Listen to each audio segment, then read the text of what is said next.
नमस्कार मित्रों, आपका डॉक्टर आलोक चैंटिया AIRO&DF चैनल पर स्वागत है। आज बात करते हैं कि जब आप किसी महिला को धोखा देते हैं या कोई महिला किसी को धोखा देती है तो उसका प्रायश्चित दोनों को करना पड़ता है। और इसी बात का प्रमाण है देवस्थानी एकादशी पर होने वाले तुलसी विवाह का। सिर्फ इसको इस रूप में मनाकर इति कर लेना कि इस दिन तुलसी का विवाह शालिग्राम के रूप में भगवान विष्णु से होगा, इस कहानी की अनदेखी होगी, इसके अंदर छुपे अर्थ की अनदेखी होगी। क्योंकि बनार्ड बुसांके ने द मॉर्फोलॉजिकल ऑफ साइंस में अपनी किताब में यह बात कही है कि भारत में जो भी प्रतीक बनाए गए हैं उन प्रतीकों के द्वारा जो अर्थ है उनको समझना आवश्यक है।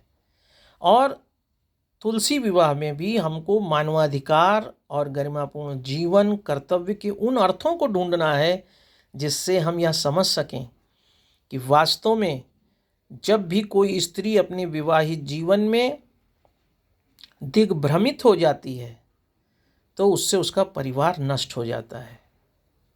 और इसी कहानी को चरितार्थ करने के लिए तुलसी विवाह को समझना ज़रूरी है। हम आप सभी जानते हैं कि जिस तुलसी विवाह की हम बात कर रहे हैं वह तुलसी अपने पूर्व जन्म में वृंदा नाम की महिला हैं जो जलंधर नाम के राक्षस की पत्नी थीं। चूँकि वह पतिव्रता थीं सॉरी। अब आप यहीं से इस अर्थ को समझिए कि जब तक अपने पति के जीवन के साथ वृंदा का जीवन जुड़ा रहा, आस्थावान रहा, जालंधर को स्वयं ब्रह्मा विष्णु महेश भी नहीं मार सके। भगवान शंकर उनको हरा नहीं पा रहे थे और उसके लिए एक छल किया गया कि यदि एक आभासी जालंधर वृंदा के साथ जाए और उसके सामने खड़ा हो तो जितनी देर में वृंदा उसे जालंधर समझकर अपने एकाग्रता से हटेगी, क्योंकि युद्ध करते समय लगातार वृंदा जो है भगवान विष्णु की प्रार्थना करती थी जिससे जालंधर को मारा नहीं जा सकता था। अब वृंदा के सामने जब स्वयं आभासी रूप में जालंधर पहुँचेगा तो वृंदा का जो ध्यान टूटेगा भगवान विष्णु की पूजा से, उतनी देर में वास्तविक जालंधर को मारा जा सकता है। और यही हुआ। भगवान विष्णु ने छद्म रूप धर के जालंधर का वृंदा के पास पहुँचे और वृंदा को यह आभास हो गया कि जालंधर युद्ध जीत कर आ गए और उन्होंने अपनी पूजा बंद करके और जालंधर के पास आई। जैसे पूजा बंद की, जो एक आस्था की डोर थी, जो एक विश्वास की डोर थी और शक्ति की जो डोर थी वृंदा और जालंधर के बीच, वो टूट गई और फिर जालंधर को भगवान शिव ने मार दिया। तो एक जो सबसे बड़ा संदेश ये है कि महिला हो या पुरुष हो, किसी के भी जीवन में यदि आभासी विश्वास बड़ा हो जाएगा तो वास्तविक विश्वास में कमी आएगी और व्यक्ति को हानि पहुंचानी पड़ेगी। इसके अतिरिक्त यह भी संदेश है, क्योंकि इस कहानी का दूसरा पार्ट ये है कि जब वृंदा ये जानती हैं उनके साथ छल हुआ, उनका पति मारा गया, तो वह उन्हें श्राप देती हैं पत्थर होने का। तो भगवान विष्णु प्रायश्चित के रूप में कहते हैं कि अगले जन्म में तुम भी तुलसी के रूप में जन्म होगी और मेरा तुम्हारा विवाह होगा। विवाह होता भी है क्योंकि उस दिन देवस्थानी एकादशी के दिन यह विवाह होता है। लेकिन आप उसके अर्थ को समझिए कि जब भी आप किसी विवाहित महिला को दिग्भ्रमित करते हैं, उसके जीवन को नष्ट करते हैं, तो उस महिला का ही जीवन बर्बाद नहीं होता, आपका भी जीवन बर्बाद होता है। और आज के समय में, वर्तमान समाज में, आधुनिक समाज में इस कहानी को स्थापित करके आप समझ सकते हैं कि जिस तरीके से संबंधों के दायरे बढ़ाए गए हैं, जिस तरीके से IPC की धारा 497 में विवाहित स्त्री को किसी भी दूसरे पुरुष के साथ रहने की स्वतंत्रता मिल गई है, या फिर उसका उल्टा कहें कि यदि किसी विवाहित स्त्री के साथ कोई पुरुष रहता है तो अब उसे सजा होने का प्राविधान नहीं रह गया है।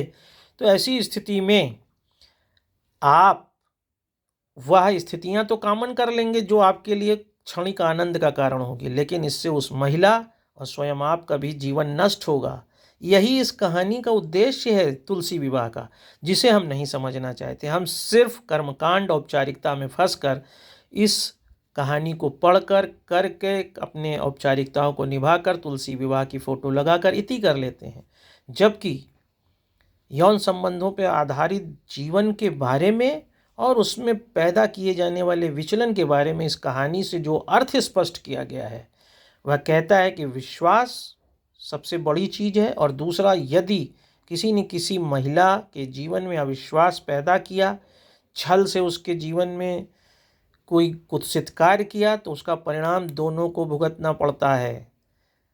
इसलिए अपने मानवाधिकार और गरिमापूर्ण जीवन की स्थापना के लिए तुलसी विवाह से हर व्यक्ति के जीवन में यह सीख होनी चाहिए कि हमें अपने जीवन को अपने लिए आस्था से जीना चाहिए। जो नियम निर्धारित किए गए हैं उन नियमों का उल्लंघन न पुरुष को करना चाहिए न जो स्त्री को करना चाहिए, जो आज बहुत अधिक हो गया है। विज्ञान की खोज ने यौन संबंधों को एक नई दिशा दे दिया है, जहां पर अब व्यक्ति में यह भय कम हो गया है कि दुनिया यह जान सकेगी कि कोई एक्स्ट्रा मैरिटल रिलेशन में है, क्योंकि तरह तरह के उपाय हो गए हैं, तरह तरह की गोलियां बन गई हैं, तरह तरह के कंट्रासेप्टिव्स में गर्भ निरोधक आ गए, गर्भ निरोध आ गया, जिससे कि आप यह जानते हैं कि अब इस छल को कोई नहीं जान सकेगा। लेकिन उस छल का परिणाम होता है आपका जीवन पत्थर की तरह हो जाता है। आप जीवित जागती महिला से तुलसी रूपी पौधे के रूप में स्थापित हो सकते हैं। तो जो आपका वास्तविक जीवन था वह छत विछत हो जाता है। आपको फिर एक दूसरे तरह का जीवन जीना पड़ता है, और उस जीवन को आपको न जीना पड़े, आपको एक श्रापित जीवन न जीना पड़े। दोनों श्रापित हैं, चाहे शालिग्राम है चाहे वृंदा के रूप में तुलसी हैं। उस श्रापित जीवन को न जीना पड़े और आपका समाज में एक मूल्य हो, एक आदर्श हो, एक गरिमा हो, इसके लिए आप उस मानक नियम, नैतिकता, सदाचार को लेकर समाज में जिएं। यही तुलसी विवाह का संदेश है, जो रॉबर्ट बर्नार्ड बोसांके की किताब में भी उल्लेखित है। तो आप अपने मानवाधिकार और उसके साथ साथ कर्तव्यों के मूल्य में इस कहानी को समझें और समाज में इस अर्थ को समझकर, तदर्थ बनकर नहीं, एक अर्थ वास्तविक बनकर समाज में गरिमापूर्ण जीवन के साथ मानवाधिकार की स्थापना करें। धन्यवाद।